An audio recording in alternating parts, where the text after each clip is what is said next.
राम हरे राम राम राम हरे हरे जय प्रभुपादा जय प्रभुपादा जय प्रभुपादा श्रीला प्रभुपाद हरिनाम संकीर्तन की जय श्रीला प्रभुपाद की जय श्री श्री कृष्ण बलराम की जय श्रीमद् भगवद गीता यथारूप की जय समवेत गौर भक्त वृंद की जय ओम नमो भगवते वासुदेवाय ओम नमो भगवते वासुदेवाय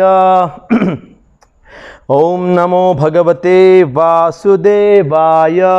सारे लोग बैठ जाइए। ओके, हरे कृष्णा। सबका फिर से दूसरे दिन के लिए स्वागत है और हम लोग आज करेंगे भगवद गीता का दूसरा अध्याय जिसका नाम है गीता का सार। और उससे पहले एक छोटा सा जो फर्स्ट चैप्टर में जो हमने कल डिस्कस किया उसको मैं बहुत ब्रीफली बताऊंगा।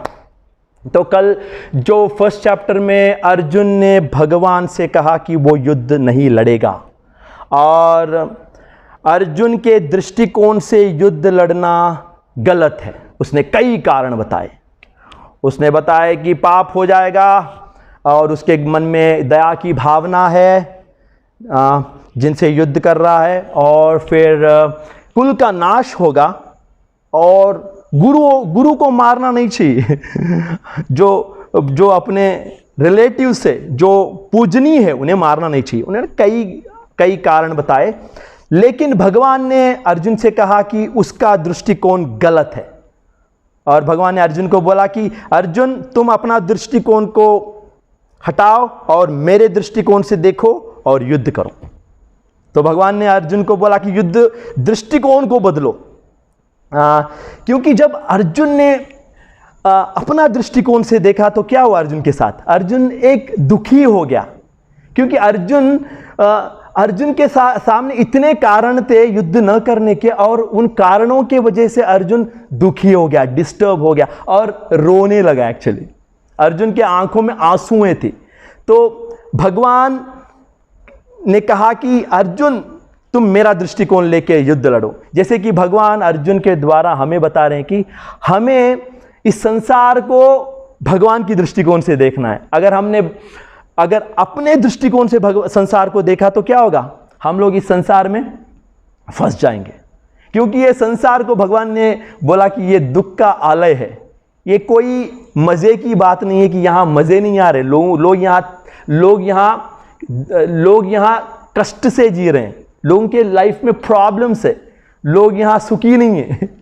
इसलिए भगवान ने बताया कि ये दुखालय अशाश्वतम, ये टेम्पररी प्लेस है। जैसे कि एक जेल में जब व्यक्ति रहता है, क्या खुश रह सकता है क्या? वो तो चाहता है कि जेल से बाहर आज़ाद हो। उसी तरह हम लोग एक जेल के अंदर हैं और हम लोग जेल को अपनी दृष्टिकोण से देखेंगे तो कभी निकल नहीं पाएंगे। भगवान बता रहे कि मेरे दृष्टिकोण को अपनाओ और इस संसार से निकल जाओ, खुश हो जाओ। ये पहला चैप्टर का जो समरी है। अभी दूसरा चैप्टर का जो आज हम लोग करेंगे इसका नाम है गीता का सार। ये गीता का सार ये है कंटेंट्स ऑफ गीता समराइज्ड। अगर आपने ये चैप्टर को समझ लिया तो आपने पूरा भगवद गीता को समझ लिया, क्योंकि ये चैप्टर में पूरा भगवद गीता है। भगवद गीता का हर पहलू इस चैप्टर में भगवान ने दिया है। अर्जुन को भगवान ने एक शॉर्टकट में सेकेंड चैप्टर में पूरा भगवद गीता बता दिया, लेकिन अर्जुन ने बोला मुझे अभी तक समझ में नहीं आया, तो इसलिए फिर भगवान को डिटेल में बोलना पड़ा। Third chapter, fourth chapter, fifth chapter. तो सेकेंड चैप्टर इस गीता का सार है। तो अगर हमें ये सेकेंड चैप्टर को समझना है अच्छे से तो हम लोग क्या करेंगे, इस चैप्टर को 3 पार्ट्स में डिवाइड करेंगे। पहला चैप्टर है संबंध, और पहला पार्ट का नाम है संबंध, दूसरा पार्ट का नाम है अभिधेय, और तीसरा पार्ट का नाम है प्रयोजन। ये आपको याद रखना है। ये पूरे भगवद गीता में ये आध्यात्मिक जीवन का मतलब है संबंध, अभिधेय और प्रयोजन। संबंध का मतलब है कि आत्मा अनात्मा विवेक बोलते हैं इसको। शरीर है और शरीर में आत्मा है। शरीर एक भौतिक है, नश्वर है, टेम्पररी है, आत्मा नित्य है।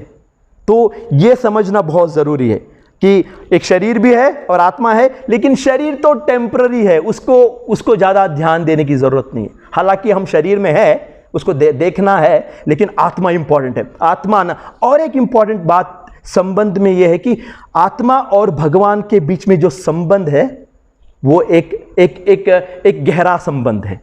ये बहुत इंपॉर्टेंट है। तो पहला पार्ट क्या है? संबंध, आत्मा और भगवान के बीच में एक संबंध है, उसे समझना पहला पार्ट है आध्यात्मिक जीवन में। बिना संबंध के आप भगवान से जुड़ नहीं सकते, इसका मतलब है, ठीक है ना? संबंध को जानना जरूरी। और दूसरा मैंने क्या बोला? अभिधेय। जब आपको पता चला कि जब हमें पता चलता है कि हम लोग आत्मा है और भगवान है और हमारे बीच में संबंध है, तो ये संबंध को जोड़ना भी जरूरी है। सिर्फ जानना इंपॉर्टेंट नहीं है, जोड़ना। तो ये संबंध को जोड़ने को बोलते हैं अभिधेय। और इसे और एक शब्द में अगर सरल भाषा में इसको बोलते हैं योगा। ये है युज धातु। युज का मतलब है एक को दूसरे से जोड़ने को योग बोलते हैं। तो इसका मतलब है आत्मा भगवान से जुड़ रही है, उसको क्या बोलते हैं? संबंध। या तो बोल लो आप योग बोल लो, इतने सारे योग बोलते हैं ना। इस सारे योगों का मतलब यह है कि हम लोग भगवान से जुड़ रहे हैं, उसको बोलते हैं process. Yoga is a process to connect. अगर आपको कोई व्यक्ति योग सिखा रहा है लेकिन आपको भगवान से जुड़ने की बात नहीं हो रही, तो ये योग नहीं है, ये भोग है ये ढोंग है, ये तो चीटिंग है। आजकल के गुरु लोग आपको बोलेंगे कि हेल्थ को मेंटेन करने के लिए योग कर लो, अगर कोई माँ बन रही है तो प्रेगनेंसी मेंटेन करने के लिए योग, डायबिटीज के लिए योग। ये सब बुलशिट है, ये सब नॉनसेंस है, ये योग नहीं है, ये समझने की। और तो दूसरा पार्ट हो गया संबंध, अभिधेय हो गया, संबंध को जोड़ने का योग। और तीसरा है, उसको बोलते प्रयोजन। जब हमारा भगवान के साथ संबंध जुड़ जाता है, क्योंकि हमने संबंध को जाना और संबंध को जोड़ा, तो फिर हम लोग एक स्वाभाविक रूप से एक आनंद का अनुभव करते हैं। जैसे कि एक सर्वेंट अपने स्वामी का जब सेवा करता है तो उसको अच्छा लगता है। माँ अपने बच्चे को सेवा करती है, अच्छा लगता है, तो उसको बोलते हैं। तो एक अनुभव है, प्रेम का अनुभव, संबंध जुड़ गया। तो ये 3 पार्ट्स में मैंने ये चैप्टर को डिवाइड, संबंध, अभिधेय और प्रयोजन, ये 3 पार्ट्स में। तो अभी हम लोग सेकेंड चैप्टर में जा रहे हैं। सेकेंड चैप्टर में जाते ही पहले आप सीन देखते हो कि पहला श्लोक, संजय उवाच तम तथा कृपयाविष्टम अश्रुपूर्णाकुलेक्षणम विषीदंतमिदं वाक्यम उवाच मधुसूदन। तो भगवान ने अर्जुन को देखा कि अर्जुन की आंखों में आंसू है, अर्जुन डिप्रेशन में है, अर्जुन रो रहा है, अर्जुन के मन में एक कृपा की भावना जाग गई, अर्जुन अभी होश खो बैठा है। ये पहला जो श्लोक है, पहला सेकंड चैप्टर का। और दूसरे श्लोक में क्या भगवान बोल रहे हैं अर्जुन को देख के, कुतस्त्वाकश्मलमिदं विषमे समुपस्थितम अनार्यजुष्टम अस्वर्ग्यम अकीर्तिकरम। अर्जुना, तुम एक अनार्य, एक अनपढ़ गवार की तरह क्यों प्रवर्तन कर रहे हो? तुम तो आर्यन हो। आर्यन का मतलब है कि जो जीवन का लक्ष्य को जानता है, जो आध्यात्मिकता में है। अनार्य, एक अनपढ़ गवार की तरह मत करो। अर्जुन को डांट रहे, तो गुस्सा आ गया दोस्त को, अपने एक दोस्त को। एक तो और बहुत इंपॉर्टेंट पॉइंट यह है कि तो आर्यन का मतलब है कि जिसको जीवन का लक्ष्य पता है, जिसको आध्यात्मिक चेतना है, जिसको आत्मा और भगवान के बारे में पता है। ये आपको याद रखना है। आर्यन, अनार्यन, अर्जुन को अनार्य बोल रहे हैं। और एक इमीडिएटली दूसरे श्लोक, क्लैब्यम आस्मागमः पार्था नैतत् उपपद्यते शुद्रम हृदय दौर्बल्यम त्यक्त्वोत्तिष्ठा परंतप। भगवान अर्जुन को और डांट रहे। भगवान अर्जुन को बोल, क्लैब्यम आस्मागमः पार्था। भगवान बोल रहे कि अरे यार, तुम एक नपुंसक हिजड़े की तरह क्यों बर्ताव कर रहे? अर्जुन को डांट दिया, हिजड़ा बोल रहे भगवान। अरे ये तो बहुत बड़ी बात है ना। एक क्षत्रिय को आप हिजड़ा बोलने से, इसका मतलब है उसको मारना बेटर है, मौत से भी बदतर है। अर्जुन को इतना बड़ा इंसल्ट है, लेकिन उसको शेक कर रहे हैं। बंदा डिप्रेशन में है तो गुस्सा कर रहे हैं। तो अर्जुन ने क्या किया? ये सब सुनने के बाद अर्जुन ने क्या, कार्पण्य दोषोपहत स्वभाव प्रच्चामि त्वाम धर्म सम्मूढ़ चेता यश निश्चय भ्रुवितन में शिष्यस्ते हम साधि माम त्वाम प्रपन्नम। अर्जुन ने क्या किया? फाइनली भगवान मुझे पता नहीं, कुछ समझ में नहीं आ रहा है, आप मुझे डांट रहे हो, मुझे युद्ध करने का इच्छा नहीं है, मुझे कुछ समझ में नहीं, आप कृपया करके मुझे आप अपना शिष्य बना लो, मैं आपको गुरु बना रहा हूं, मैं आपके शरण में आ रहा हूं, मैं आपको सरेंडर कर रहा हूं, मुझे शिष्य बना लो। ये एक पूरा मूड चेंज हो गया। अर्जुन ने भगवान को भगवान को गुरु के रूप में स्वीकार कर लिया। और भगवान ने देखा, अरे यार सडनली क्या हो गया मेरे दोस्त को, अभी तक तो बड़ी बड़ी बातें कर रहा था, अभी बोल रहा है कि मैं शिष्य बन जाऊंगा। और भगवान के चेहरे पे मुस्कुराहट आ गई, क्योंकि कभी कभी लगता है ना, अरे एक बेचारा अभी तक तो बड़ी बड़े पंडित की तरह बात कर रहा था, अभी तो ये हो गया। तो भगवान के सामने घुटने टेक दिया और बोला कि हे भगवान, मैं आपको सरेंडर करता हूं, मैं आपका शिष्य बनता हूं। तो इमीडिएटली भगवान ने क्या किया, गुरु का स्थान ले लिया।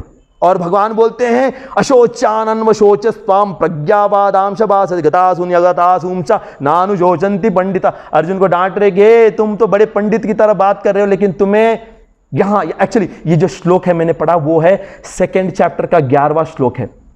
ये अगर आपको किसी ने पूछा कि भगवत गीता कहां स्टार्ट हो रहा है, आपको बोलना है कि 2.11 भगवत गीता जो पहला अध्याय में स्टार्ट, वो वहां टेक्निकली स्टार्ट हो रही है, यहां आध्यात्मिक लेवल में, यहां क्योंकि भगवान अर्जुन को टीचिंग दे रहे हैं। अब भगवान अर्जुन को आध्यात्मिक, यहां क्या बोल रहे हैं भगवान, ये तुम पंडित की तरह बात करते हो, लेकिन तुम्हें तो एक शरीर और आत्मा के बीच में डिफरेंस भी पता नहीं है। शरीर तो नश्वर है, आत्मा नित्य है। और भगवान बोल रहे हैं, नत्वेवा हम जातु नाशम नत्वम नेमे जनाधिपा न चैव न भविष्यामः सर्वे वयमत। भगवान अर्जुन से बता रहे हैं, ये यहाँ सारे लोग जो आपके सामने खड़े हैं, ये जो योद्धा जो युद्ध के लिए आए, ये यहाँ पे घोड़े हैं, हाथियां हैं, बहुत सारे पशु, ये सारे लोग अभी जीवित है, पहले भी जीवित थे और आगे भी जीवित रहेंगे। इसका मतलब भगवान अर्जुन को आत्मा का ज्ञान दे रहे। मैंने क्या बोला था, पहला पार्ट संबंध ज्ञान। अर्जुन को बता रहे हैं कि ये सारे जो तुम सोच रहे हो कि मार दोगे, ये सारे शरीर को मार दोगे, लेकिन इनके अंदर आत्मा है, आत्मा का ज्ञान दे रहे हैं। और ओके, नेक्स्ट श्लोक भगवान बता रहे हैं कि देहिनोस्मिन यथा देहे कौमारम यव्वनम जरा तथा देहांतर प्राप्ति धीरस्तत्र। भगवान बता रहे हैं कि ये आत्माएं शरीर बदलते रहती है, एक छोटे से बच्चे की तरह रहते, फिर बड़ा हो जाते, बूढ़ा हो जाते, फिर मर जाते, फिर से शरीर चेंज करते। और एक अविनाशी तद्विद्धि येन सर्वम इदम, आत्मा का कोई विनाश नहीं कर सकता है। और एक बात है, बालाग्रशत भागस्या शतादा कल्पितस्य च। भगवान बता रहे हैं कि आत्मा अपने सर का बाल को अगर 10,000 भागों में आप विभाजन करोगे तो उतना उसका साइज है। वो अपने हर शरीर के अंदर जो हार्ट के रीजन में रहते, साइज भी बता दिया। ये आप प्रभुपाद के बुक्स पढ़ोगे तो परपोर्ट पढ़ोगे तो आपको पता चलेगा कि आत्मा का साइज भी आप पता कर सकते। वासांसि जीर्णानि यथा विहाय नवा निगृह्णाति नरोपरान। भगवान बता रहे हैं कि आत्मा शरीर चेंज करते रहती, जैसे कि हम लोग कपड़े चेंज करते हैं। इसका मतलब है आत्मा पुनर्जन्म का कॉन्सेप्ट यहाँ पे 2.22 में पुनर्जन्म, यहाँ पूरा आत्मा का चर्चा। भगवान अर्जुन को 2.11 से चैप्टर 2.11 टू 2.30 तक सिर्फ आत्मा का। और क्या बता, नैनम छिंदति शस्त्राणी नैनम दहति पाव। अर्जुन, तुम सोचते हो कि तुम्हारे बाणों से तुम इन लोगों को मार दोगे, कोई मरने वाला, आत्मा को कोई शस्त्र से, कोई अस्त्र से, कोई आग से, कोई पानी से, किसी से नहीं मार सकते। तो अर्जुन को पूरा डिटेल में बता रहे क्या है ये शरीर क्या है, आत्मा क्या है। तो ये बहुत इंपॉर्टेंट। अच्छेद्योयम, आत्मा को तोड़ नहीं सकते, आत्मा को भिगो नहीं सकते, बहुत कुछ डिटेल से आप पढ़ लेना 2.11 से 2.30। और एक क्लास अव्यक्तोयम अचिंत्य, आत्मा को कोई देख नहीं सकता। साइंटिस्ट लोग कितना भी ट्राई कर ले, आत्मा को कोई माइक्रोस्कोप से, भगवान बता अव्यक्तोयम, अव्यक्त का मतलब है इनविजिबल, अदृश्य है आत्मा। आप ओनली भगवान चाहे तो आप देख सकते, आप चाहेंगे तो ये साइंटिस्ट लोग कितना भी कर लो जुगाड़, तो हो नहीं पाएगा। तो ये भगवान ने अर्जुन को पूरा आत्मा का ज्ञान दे दिया। और भगवान ने आत्मा का ज्ञान क्यों दिया अर्जुन को, अगर आप सोचोगे तो इसका जवाब यह है कि अर्जुन डिप्रेशन में था। वो सोच रहा था वो मारेगा तो लोग मर जाएंगे, दुख था। लेकिन अर्जुन को इमीडिएटली आत्मा का ज्ञान देते उसको समझ, अरे कोई मरने वाला ही नहीं है तो दुख की क्या बात है।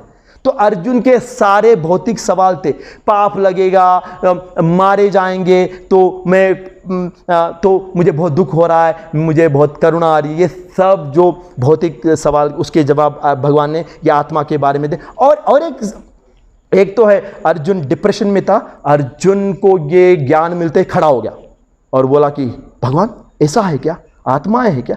खड़ा होके बोला कि आप बताओ, आप मुझे क्या करना है। थोड़ा उसका फ्रेम ऑफ माइंड चेंज हो गया ये इंपॉर्टेंट है, क्योंकि एक डिप्रेस्ड व्यक्ति को आप क्या पढ़ाओगे भगवत गीता? भगवान तो भगवत गीता पढ़ने के, अर्जुन को ट्रेन करने के लिए, लेकिन एक डिप्रेस्ड स्टूडेंट जब आपके सामने है, उसको पहले उत्साह लेके आओ। तो आत्मा का ज्ञान दिया। आत्मा, जब आत्मा है तो भगवान भी है, क्योंकि आत्मा एक सूर्य के किरण की तरह है। हम लोग आत्मा है, सूर्य के किरण है, मध्वाचार्य बोलते हैं, और सूर्य की किरण रहेगा तो सूर्य भी तो रहेगा। तो हमें ये जो सेकेंड चैप्टर में हमें समझना कि भगवान ने यहां आत्मा और भगवान का जो संबंध ज्ञान दे दिया, यहां मिल गया भगवान अर्जुन को मिल गया। अच्छा, अब अर्जुन रेडी हो गया। तो भगवान ने अर्जुन को पूरा आत्मा का ज्ञान दे दिया। और अब अर्जुन ने फिर उसके बाद अर्जुन को, तो अर्जुन रेडी हो गया युद्ध करने के लिए, उसको अब उत्साह आ गया। फिर अर्जुन को फिर उसके बाद अभी तो अर्जुन को ज्ञान मिलते ही रेडी हो गया। अभी अर्जुन को युद्ध लड़ना भी है, लड़ना है। अभी उतना ही नहीं है खाली खड़ा होने, युद्ध लड़ना है। तो भगवान यहाँ पे अभी अर्जुन को आत्मा का ज्ञान देने के बाद अब अर्जुन को लड़ने के लिए उत्साहित करेंगे, अब उसको और आगे बढ़ाएंगे। तो मैंने बताया कि पहला संबंध ज्ञान है, अब दूसरा क्या है? अभिधेय, क्योंकि आत्मा भगवान का अब आत्मा को भगवान से जुड़ना पड़ेगा एक प्रोसेस के द्वारा। अर्जुन को समझ में आया कि मेरा और भगवान का संबंध है। अब अर्जुन को ऐसे, क्योंकि अभी तो टूटा हुआ है, संबंध टूटा हुआ है, अर्जुन भुला दिया भगवान का और उनका संबंध। अभी पता चला, नॉलेज आ गया, लेकिन नॉलेज को अभी प्रैक्टिकल में लेके आना पड़ेगा, जोड़ना पड़ेगा। भगवान ने क्या किया? भगवान अर्जुन को बोला, अर्जुन अभी ये बहुत इंपॉर्टेंट श्लोक है। अभी तक मैंने जो बोला आत्मा का ज्ञान दे दिया आपको, वो आप पढ़ लेना 2.11 से 2.30। अब मैं जा रहा हूँ 2.38 में। ये है अभिधेय। अभिधेय का मतलब है आत्मा अब एक प्रोसेस से भगवान से जुड़ती, योग बोलते हैं इसको। तो यहाँ कर्म योग का कॉन्सेप्ट आ रहा है। तो भगवान बोल रहे कि सुख दुखे समय कृत्वा लाभा लाभो जया जयो ततो युद्धाय युज्यस्वा नैवं पापम अवाप्यसि। भगवान अर्जुन को बोल रहे कि अर्जुन, तुम सिर्फ युद्ध किसी फल की इच्छा में युद्ध मत करो। क्योंकि अर्जुन के पास एक कारण था कि एक क्षत्रिय जब युद्ध में मर जाता है तो स्वर्ग जाता है, अगर बच गया तो राज्य मिलता है। तो भगवान ने बोला तुम इनके लिए लड़ो मत, तुम युद्ध सिर्फ लड़ने के लिए लड़ो, कोई कारण नहीं। जनरली हम लोग कोई भी काम करते हैं तो उसके पीछे कुछ फल की इच्छा करते हैं। तो भगवान यहां बोल रहे हैं कि तुम कोई फल की इच्छा के बिना युद्ध करो। तो अभिधेय का मतलब मैंने क्या बताया? भगवान का आत्मा का भगवान के साथ जुड़ना। योग का मतलब है सेवा। योग का मतलब है सेवा ना। योग का ऑपोजिट है भोग। भोग का मतलब हम लोग खुद अपने लिए करते हैं तो उसको भोग बोलते हैं, और भगवान की संतुष्टि के लिए करते हैं, क्योंकि भगवान का अर्जुन के साथ संबंध है। अब एक सर्वेंट है, एक मास्टर है। अब सर्वेंट क्या करेगा? मास्टर की संतुष्टि के लिए काम करेगा। तो यहां अर्जुन को भगवान बोल रहे कि तुम युद्ध करो, कोई फल की इच्छा मत करो। इधर क्या श्लोक है? 2.38 में फिर से पढ़ता हूं। सुख दुख के समय कृत्वा, सुख दुख के याचना मत करो, क्योंकि हम लोग तो हर काम के पीछे सुख दुख ढूंढते। लाभा लाभो, लाभ क्या फल मिलेगा मुझे, इसकी चिंता मत करो।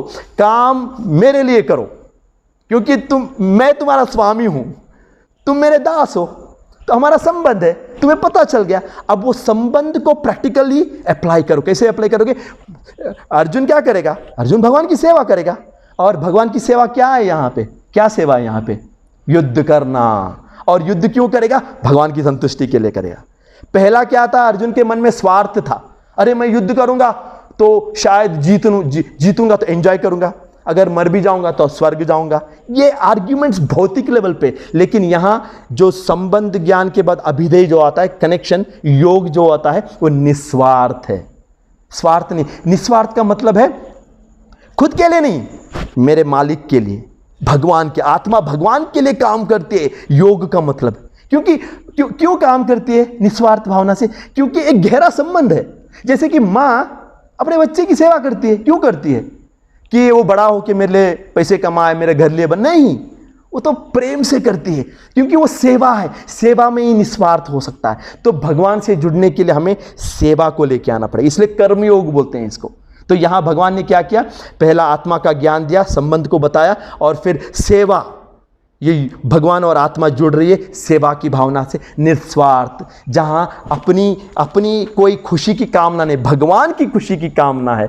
तो इसको कर्मयोग बोला गया है। कर्मयोग में हम लोग चाहते हैं कि हम भगवान की इच्छा हम लोग करें, भगवान की इच्छा जो है हम लोग करें, क्योंकि एक दास का कर्तव्य है कि अपने स्वामी की सेवा करे, उसमें मज़ा आता है उसको।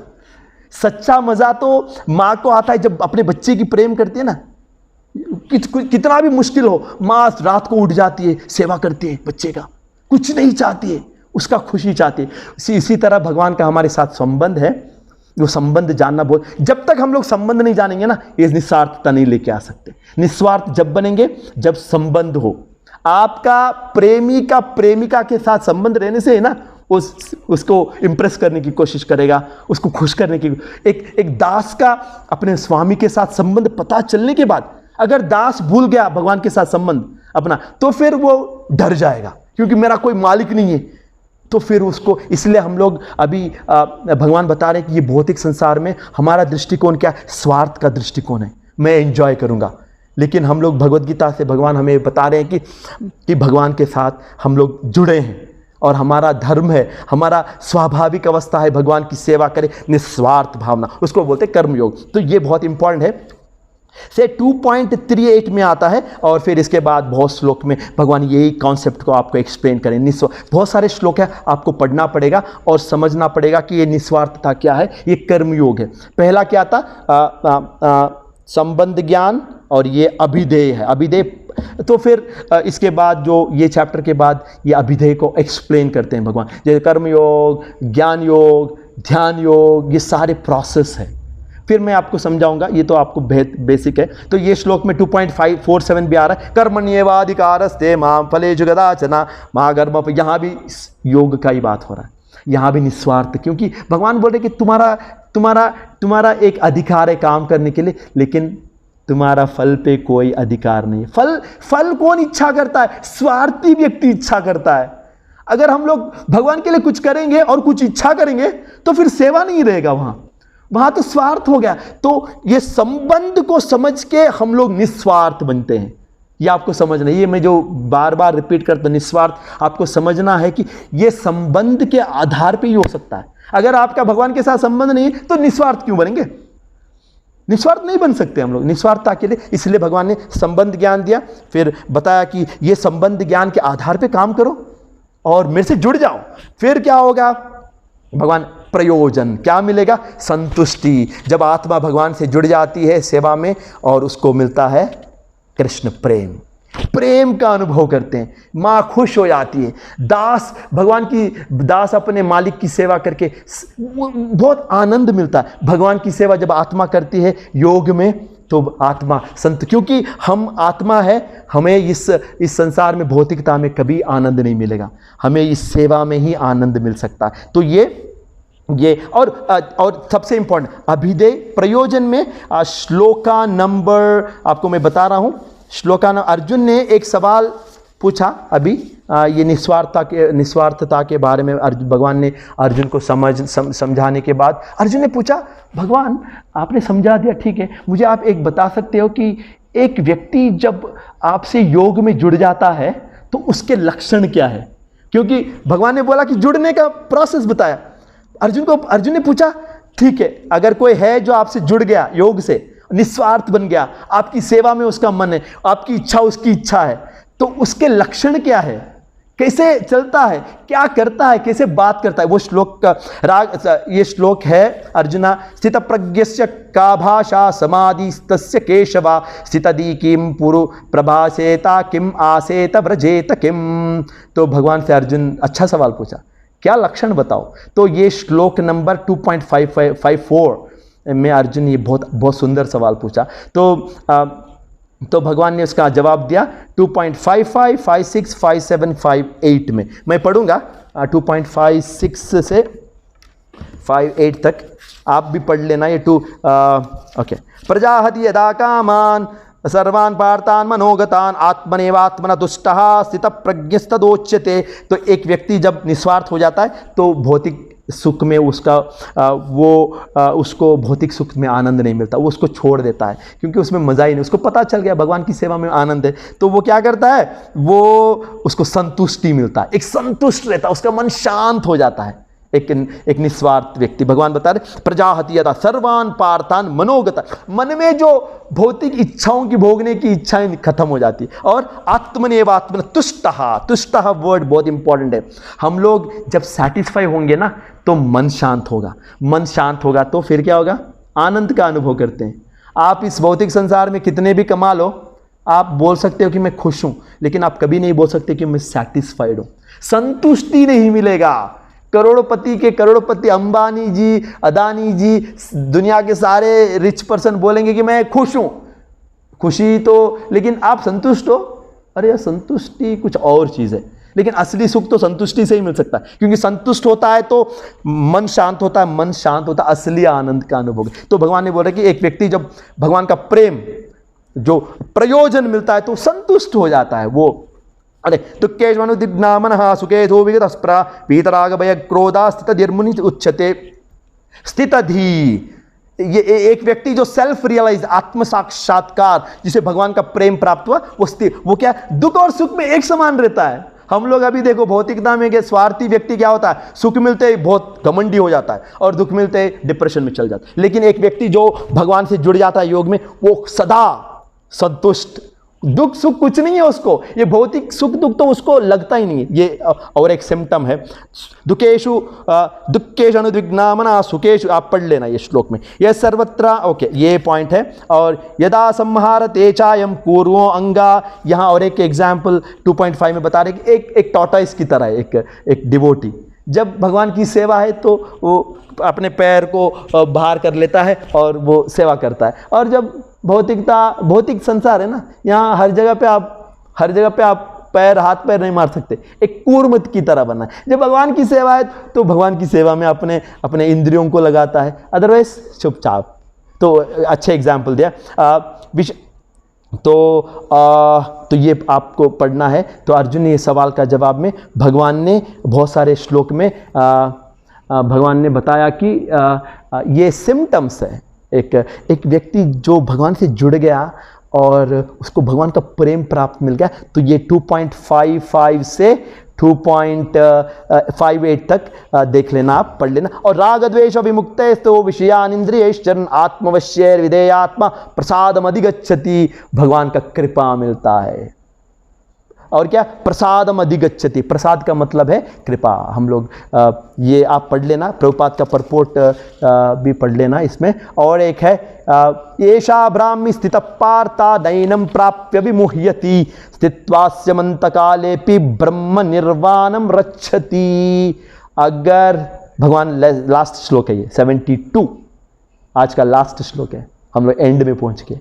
72 श्लोक में भगवान बता रहे एषा ब्रह्म स्थित पार्था नैनं प्राप्य विमुह्यति स्थित्वास्यम अंतकाल ब्रह्म निर्वाणम रच। बहुत सुंदर है ये वर्ड्स, देखो, स्थित्वास्यम ब्रह्म निर्वाणम, ये सब उपनिषद वर्ड्स है, क्योंकि भगवद गीता एक उपनिषद है ना। तो ये एक कॉमन भक्ति का वर्ड नहीं है, ये उपनिषद वर्ड्स है। यहाँ ब्रह्म, निर्वाण, ये सारे, तो ये हमारे आचार्य इस पे प्रभुपाद लिखते हैं कि this is the way of spiritual and godly life. ये है एक मनुष्य का आध्यात्मिक जीवन, इस तरह रहना। और भगवान बता रहे कि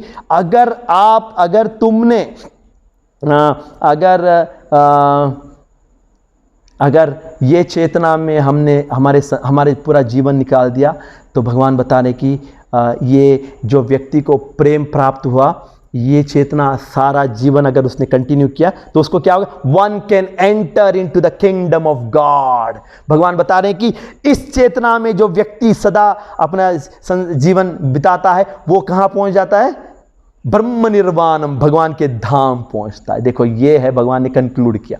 तो हमारा गोल यही है कि भगवान का प्रेम प्राप्त करें। भगवान का प्रेम प्राप्त करके भगवान के प्रेम प्राप्त का मतलब हम भगवान से स्वाभाविक रूप से जुड़ें, स्वार्थ में हम लोग यहाँ सड़ते हैं, इस संसार में, भौतिक संसार में दुख का अनुभव करते हैं हम लोग।